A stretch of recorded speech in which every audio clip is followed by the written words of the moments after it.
Hello and Assalamu alaikum. I hope you all are good with the grace of Almighty Lord. Today we are going to talk about our new chapter and the last chapter of the chemistry, chapter 8, the chemical reactivity. In this chapter we will talk about the two major things. These are metals and non-metals. These are two major things that we talk about, their properties, their physical properties, their chemical properties, their uses, their positions in the periodic table, and their reactions. Either they are very reactive, least reactive, or moderately reactive. So everything we should discuss and talk about in this chapter. So first of all, we should have to know about the metals. What are metals? How they attain positive charge? Metals are the elements except hydrogen. Hydrogen is not an element. Metals are the elements which are electropositive. The first thing is they are electropositive. How they carry or they attain the positive charge or electropositivity character and form cations by losing electrons. This is the thing that they attain the electropositive character or cation. Metals can be categorized. Now there are three categorizations in which the metals are categorized. The first one is this categorization is about their reactions.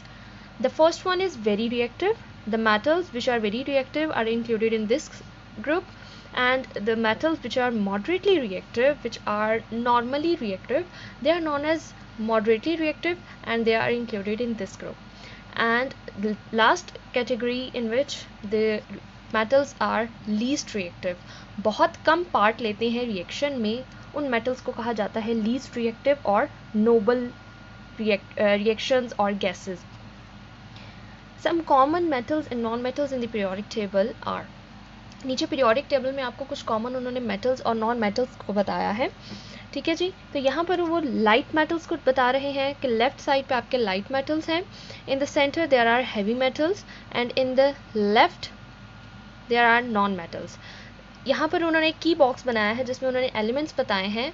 Metals का colour कहाँ पर उन्होंने show किया है, non metals का और metalloids का.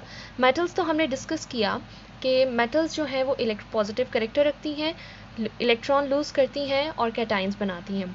ठीक हो गया. नॉन मेटल्स की बात करें तो नॉन मेटल्स वाले करेक्टर्स नहीं रखती, ना ही वो इलेक्ट्रोपॉजिटिव हैं, ना ही वो इलेक्ट्रॉन्स को लूज़ करती हैं और कैटाइंस भी नहीं लेती. मोस्टली जो नॉन मेटल्स होती हैं वो नेगेटिवली चार्ज अटेन करती हैं, इलेक्ट्रॉन्स को गेन करती हैं.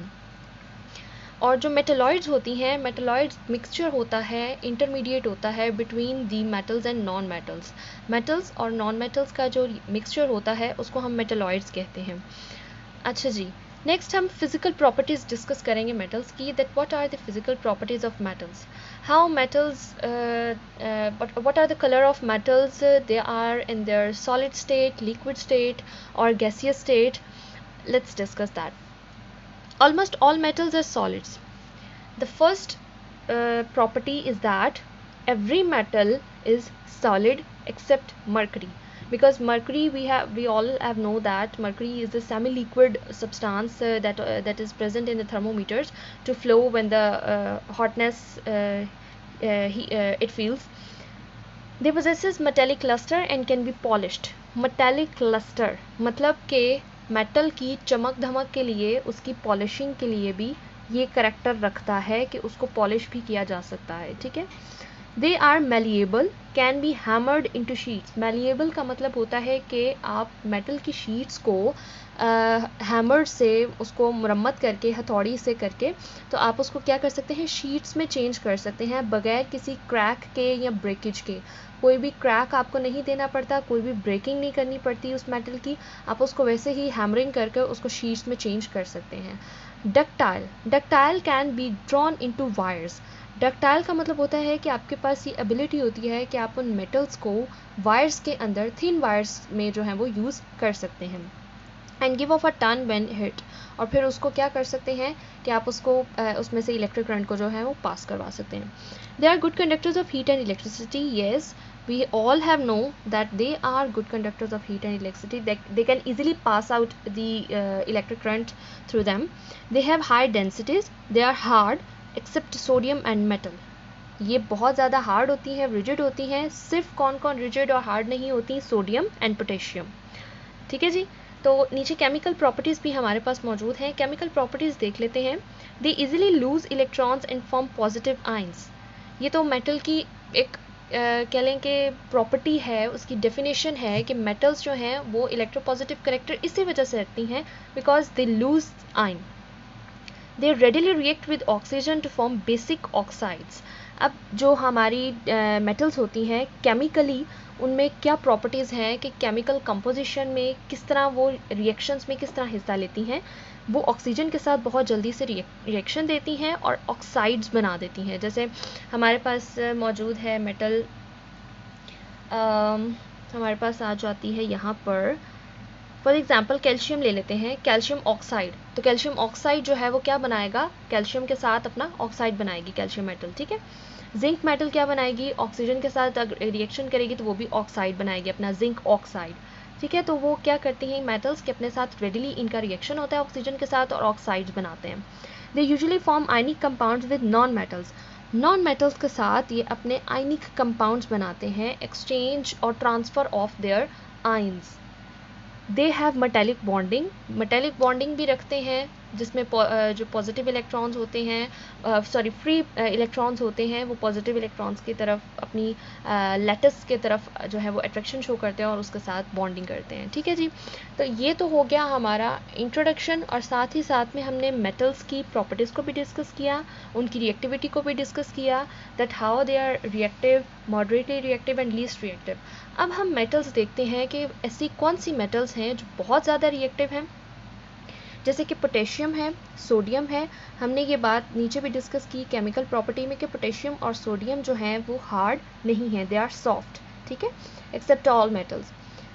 Potassium, sodium, calcium, magnesium and aluminium ये वो मेटल्स हैं जो बहुत ज़्यादा रिएक्टिव होती हैं और हमेशा रिएक्शन में हिस्सा लेती हैं। मॉडरेटली रिएक्टिव कह सकते हैं कि बहुत नॉर्मल रिएक्शन देती हैं। Zinc, iron, tin and lead ये वो मेटल्स हैं जो बहुत कम रिएक्शन देती हैं।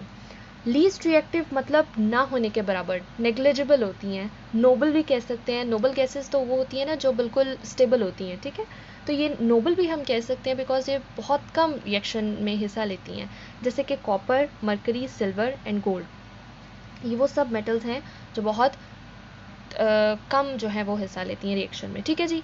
तो ये आपने इस तरह इसको देखना है। मेटल्स बहुत इजी हैं, ये चैप्टर बहुत इजी है और इंटरेस्टिंग भी है क्योंकि मेटल्स पे अगर हम बात कर रहे हैं तो मेटल जो है, मेटल डेली लाइफ में भी हम मेटल से बहुत चीज़ें जो हैं वो देखते हैं। तो इस तरह हमें इंटरेस्ट पैदा हो जाएगा कि हम लोग देखेंगे कि किस तरह मेटल्स जो हैं वो काम करती हैं और इनकी क्या क्या प्रॉपर्टीज़ और हैं। ठीक है, अब नेक्स्ट हम इसके करेक्टर पे बात करेंगे। इसके इलेक्ट्रो पॉजिटिव करेक्टर जो है उसको डिटेल में डिस्कस करेंगे। शॉर्ट क्वेश्चन में आपको आ सकती हैं और लॉन्ग क्वेश्चन में भी आपको आ सकती हैं that what are metals and discuss their physical characters. What are metals and discuss their chemical properties. What are the categorisation of metals. तो कैटेगराइजेशन में आपकी 3 कैटेगरीज जो हैं वो डिस्कस कर सकते हैं that they are very reactive, they are moderately reactive and they are least reactive. तो ये क्वेश्चंस हैं जो जिस तरह से हमें आ सकते हैं। तो नेक्स्ट वीडियो में हम लोग इसके पॉजिटिव कैरेक्टर की बात करेंगे। तब तक के लिए अपना ख्याल रखिएगा। खुदा हाफिज़।